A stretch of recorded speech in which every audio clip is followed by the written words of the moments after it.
No dia 31 de dezembro, diante de um incremento ainda maior, o governo do Amazonas pediu ao Ministério da Saúde, entre outras coisas, recursos para a compra de respiradores, insumos, RH.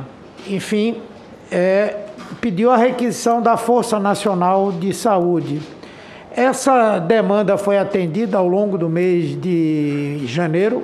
Sim, a Força Nacional chegou e ficou no estado durante toda a crise. E esses outros componentes que foram demandados de equipamentos, de condições para a implementação de um hospital de campanha, essas coisas foram atendidas ou não? Nós tivemos atendimento de respiradores, bomba de fusão, de monitores, né? E envio de medicamentos também foram enviados. A RH, o que o Ministério fez foi disponibilizar o banco de dados de cadastro dos recursos humanos no Brasil, e o Estado utilizou esse banco de dados para a contratação, mas paga pelo próprio Estado. Isso é importante, presidente, e depois o relator precisa ver, porque na verdade a doutora Mayra, quando esteve aqui, ela disse que o Ministério da Saúde enviou uma série de profissionais, de médicos, de UTIstas, enfim, quando na verdade, pela palavra do secretário, eles mandaram uma lista de pessoas que poderiam ser contratadas pelo governo do estado do Amazonas. O senhor, Vossa Excelência, Vossa Senhoria se referenciou aqui quando perguntado sobre essa questão da imunidade coletiva por transmissão em Manaus, não é? O senhor tem conhecimento de um estudo que foi feito pela Universidade Federal de Pelotas e que foi feito em Manaus também e que tentava medir a quantidade de pessoas que haviam sido contaminadas pela Covid-19 e que tinham resposta por intermédio de anticorpos? Foi no seu período ou no período anterior? Eu soube dessa pesquisa, foi feito através dos pesquisadores vinculados ao Hemoan, né, que eram com os pacientes que já haviam sido contaminados, etc., e o estudo do Qual foi o percentual de pessoas contaminadas em Manaus por essa pesquisa, por esse estudo? Se eu não me engano, era 70 e poucos % eles afirmavam. Não, era bem menor do que isso, não chegava a 25%. Isso é importante por... Pois não. Eu tenho uma pesquisa que falava que era mais. Eu não sei se é a mesma pesquisa que está relatando. Eu acho que era de 18% a 25%. Isso é importante para esse debate sobre a questão da imunidade de rebanho. Isso de fato confundiu em alguns dias o entendimento de muitas pessoas, achando que estariam aí... Ou seja, pessoas que foram identificados nela anticorpos, né? Uhum. Sendo que, se eu não me engano, em Manaus nós estávamos entre 18% e 25%, e a dita imunidade coletiva, ela se atinge quando se tem por volta de 70%. Ou seja, defender essa tese... numa das cidades que mais foi castigada pela Covid-19 e tinha um percentual de pessoas com resposta compatível com ter tido a doença, chegava a isso. Quer dizer, para se chegar a 70%, era preciso que muita gente fosse contaminada e que muita gente morresse. Eu pergunto, quem organizou essa resistência às medidas protetivas tomadas lá em Manaus? Quem eram os articuladores desse movimento quando o governo tentou implementar um lockdown lá na cidade? Eu não tenho o nome das pessoas, mas nós que nós vimos eram comerciantes, pessoas que estavam querendo... E o governador voltou atrás. O comércio para poder... Sendo que a Justiça restabeleceu essas medidas no dia 6. Exato. É isso? Ok. Isso é importante porque, primeiro, tem a responsabilidade do governador. O papel de um governador é atender aquilo que é necessário.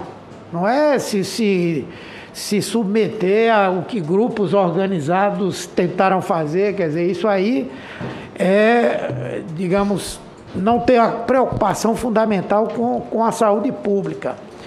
e ter sido objeto dessas pressões. Nessas pressões participaram pessoas como a deputada Bia Kiss. Ela diz aqui que a pressão do povo funcionou em Manaus e obrigou o governador a voltar atrás no decreto de lockdown. Parabéns, povo amazonense. Osmar Terra, embora noticiário alarmista, Manaus tem queda importante de óbitos desde julho. O senhor disse que em setembro havia crescido violentamente, mostrando uma imunidade coletiva de rebanho em formação, e se manteve assim até o último dia do ano. As escolas reabriram em setembro e não houve alteração da curva de óbitos, como mostra o gráfico. É patético. É o que ele defende desde o primeiro dia da pandemia, e agora nós temos 500 mil pessoas que perderam a vida e ele continua defendendo a mesma ideia e fazendo a cabeça do presidente da República. E agora o outro foi o deputado Eduardo Bolsonaro. Primeiro Búzios e agora Manaus. Todo poder emana do povo. Se essas medidas tivessem sido implementadas ao final de dezembro, o senhor acha que teria conseguido poupar muitas vidas, que nós não teríamos vivido essa crise da falta de oxigênio que se manifestou no dia 7, exatamente por conta do colapso do sistema de saúde do Amazonas? As restrições elas ajudam a achatar a curva de contaminação e consequentemente, de necessidade de internação e de óbitos. Então, era esse o pedido da rede para poder dar um tempo de conseguirmos organizar mais a rede para a alta demanda explosiva que estava se efetuando. É uma coisa óbvia, em todos os lugares onde isso foi feito, a situação que o Amazonas enfrentou não aconteceu. E aí veja, o protagonismo e a importância do presidente da República. Senhor relator, Bolsonaro classifica de absurda proposta de Arthur sobre lockdown em Manaus. A gente vê agora absurdos. O prefeito de Manaus falou que está esperando uma sugestão do governador para decretar o lockdown. Ô, cara, essa política acabou, cara. Eu falei lá em março que estava errada essa política. Tá tudo dando certo, o que eu falei. Não tenho bola de cristal, não. É preciso ter um pouco de raciocínio, um pouco de estudo e coragem para decidir. Ser presidente, governador, prefeito não é sentar na cadeira e esperar a banda passar. Tem que tomar decisões em momentos difíceis. Veja a pressão que ele estabeleceu sobre o governo, sobre o governador e sobre o prefeito de Manaus. E ainda disse que está tudo bem. É diretamente responsável por essas mortes, senador Eduardo Braga. É diretamente responsável por essas mortes, por defender essas posições, como eu disse, estapafúrdias. Eu pergunto a Vossa Senhoria se quando houve aquela oferta de oxigênio da Venezuela, que terminou chegando e atendendo a uma certa demanda do município, se o governo do estado chegou a pedir que fosse deslocado um avião para buscar esse oxigênio na Venezuela. O que nós pedimos no dia 16 de janeiro, um apoio da Unicef, e a Unicef acedeu, mas precisava fazer via Ministério da Saúde. E esses pedidos foram feitos, foram registrados, os e-mails trocados, mas não aconteceu. Então, essa carga teve que vir por caminhão? A carga veio via rodoviária. Quantos dias isso dura? Vocês comunicaram ao Ministério da Saúde? O Ministério da Saúde... Liga o microfone. Vocês comunicaram ao Ministério da Saúde? Sobre a Unicef? Sim. Sobre o que o senador está perguntando sobre a carga da Venezuela. O senhor acabou de dizer que comunicou à Unicef, comunicou ao Ministério da Saúde. Não, a Unicef foi o pedido de ajuda. Ele perguntou o que nós estávamos fazendo. Sobre a Venezuela especificamente, houve um contato do estado de Bolívar, na Venezuela, que é um estado deles, para oferecendo a carga.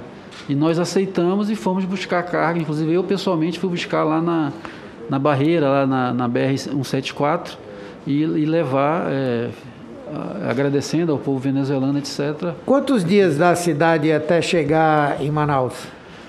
Senador, eu acredito que 2 dias em função do peso da carga e dos cuidados. Senador Humberto, Pois é, se só tiver... para ajudar, só para contribuir, esse oxigênio chegou em Manaus no dia 20 de janeiro e o governo venezuelano disponibilizou no dia 14. Portanto, foram 6 dias. Sim. Importante, relator, aqui já havia sido E a respeito dito. disso, o senador Eduardo disse que foram 6 dias. O governo não se atentou a pedir um apoio do governo federal para isso? Nós pedimos apoio para aviões para fazer apoio logístico de oxigênio, né? E não tenho aqui registrado aqui o pedido nós temos para o Unicef. Nesse caso específico, foram atendidos? De apoio, esse aqui é o apoio que nós fizemos para a Unicef. Não, a gente está perguntando sobre para isso a Venezuela, não vejo um apoio específico para a Venezuela. Até porque a White Martins tinha uma planta na Venezuela e estava trazendo oxigênio de lá. É porque o senador Eduardo está dizendo que teve um intervalo de 6 dias para chegar oxigênio. O oxigênio venezuelano chegou em Manaus no dia 20 de janeiro. Sim, numa prova inequívoca que faltava oxigênio em Manaus. Bom, senador Eduardo Braga, antes de chegar o oxigênio venezuelano, o Whindersson mandou para lá outros cantores sertanejos, o Paulo Paulo Gustavo mandou antes o oxigênio. Esse oxigênio era recebido pelo Estado, o secretário. Aqui, veja bem, tem uma matéria feita pela UOL. Quero meu tempo. E que é assinada aqui pela jornalista Rosiane Carvalho, que o Campelo admitindo que a crise permanecia no dia 27 de janeiro, que a crise permanecia. Aquelas imagens, por exemplo, secretário, de pessoas com a mão naquele respirador manual, dentro do hospital, tentando dar uma sobrevida para as pessoas. Isso aconteceu nos hospitais de Manaus, não foi isso? Sim, nos hospitais que houve essa intermitência no fornecimento, sim. Pois é. Então não foi só 2 dias. Nós estamos começando a falar do dia 11 e já estamos no dia 27. Que Vossa Excelência mesmo, numa declaração, disse que nós estávamos com problema ainda. O abastecimento de oxigênio, existia vários tipos. Esse fornecimento dos artistas, que nós agradecemos e temos gratidão por isso, são oxigênios gasosos, que vêm naqueles tanques e podem ser transportados no voo comercial comum. Só que eles vêm com muita pouca quantidade para a rede. O oxigênio vindo da Venezuela foi oxigênio líquido, que não é qualquer avião que transporta. Tem que ser avião militar para transportar.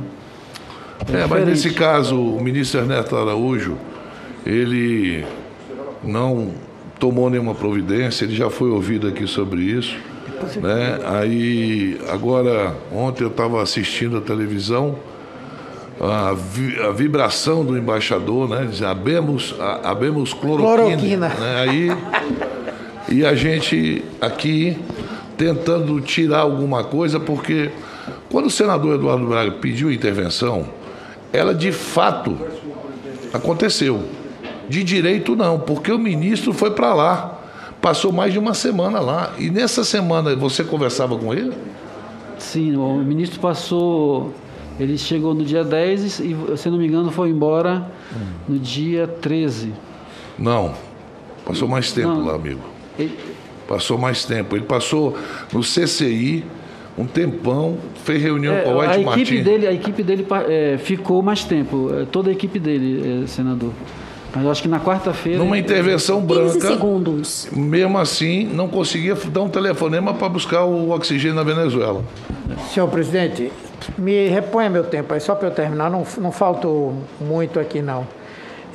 Eu queria perguntar, porque o ministro Pazuello chegou aqui e disse que o hospital de campanha de Manaus foi desmobilizado por um pedido do governo do Amazonas, sendo que ele disse que o hospital era totalmente mantido pelo governo federal. Vossa Senhoria confirma essa informação? Eu queria até retificar uma informação aqui, senador Renan, sobre a questão do recurso. O aluguel em 2020 desse hospital foi pago com recurso federal, o aluguel, mas os contratos foram todos com recursos estaduais. Agora, o que o Ministério da Saúde fez no hospital, nós fizemos a alocação, fizemos os contratos de utilização daquele espaço, o Ministério entrou com respiradores, alguma estrutura, mas quem tocava o hospital era o governo do Amazonas. E quem pediu para desmobilizar o hospital? O hospital foi desmobilizado quando encerrou o contrato de locação em julho. Em julho, porque nós estávamos atendendo via Delfina Ziz, que tinha capacidade de receber os pacientes. Ok. O senhor ouviu falar de um estudo realizado no hospital que é chamado SAMEL, com uso de uma droga chamada proxatulamida, que foi usada como mais uma dessas drogas milagrosas para o enfrentamento à Covid, num grupo de 600 pacientes, aliás, o grupo que recebeu foi menor, e o CONEP relata que essa experiência foi feita sem apoio, sem autorização do CONEP, e que 200 pessoas teriam morrido. O senhor ouviu falar desse estudo? Teve alguma parceria com a Secretaria de Estado da Saúde ou não? Eu soube desse estudo apresentado pelos proprietários da SAMEL, mas eles fizeram essa experiência em municípios, se eu não me engano, Coari e outros municípios da rede. Então não tinha nada a ver com a secretaria, né? Sim.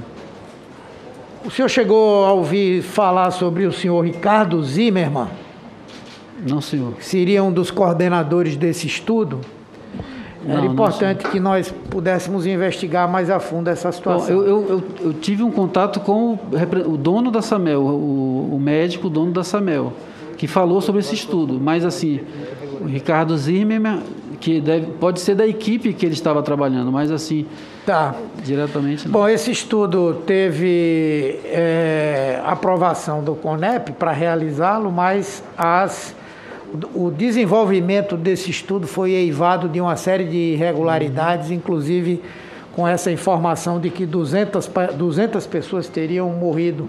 Acho que é importante depois nós investigarmos. Eu quero concluir, senhor presidente, só fazendo um resumo do que a gente viu aqui. Na minha opinião, Manaus foi uma espécie de experimento para o governo federal, né?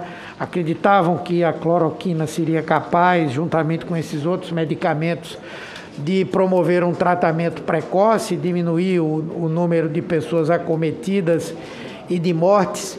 E eu tenho convicção de que, por essa razão, os esforços para garantir o mínimo necessário para o enfrentamento à pandemia em Manaus não foi feito.